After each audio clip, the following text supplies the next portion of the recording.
बड़ा होला, आदमी ना। अगर मरे वाला के एहसास ना रहित ना, इतना ठगो होती तोहनी के कि देख नक्शा बिगड़ जाये।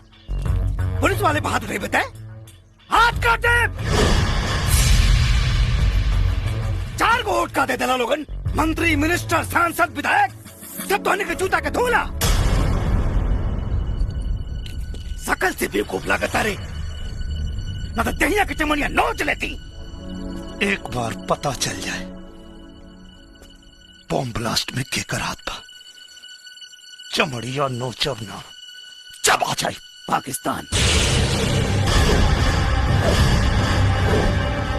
ब्लास्ट करे वाला पाकिस्तान का आतंकवादी है। सुन के खून पानी तो ना हो गई। अरे महाराज, पहले ही तो पता कैला कि अनाथ के देह में खून बहा के खाली पनिया से काम चलाता। खून पानी के पता वो दिन चली जब ब्लास्ट करे वाला के लिया के एजा और अगर ना मर लेना तो फिर अनाथ के साथ साथ नाजायज भी कहीं। हाँ, ना तो फिर शहीदे में नाम लिखाई और ना तो फिर नाम दर्ज होई। चला। अरे मंत्री जी, जीवन और मृत्यु ऊपर वाला के हाथ में होला, लेकिन बॉम्ब ब्लास्ट कोनो आदमी करे लेवा।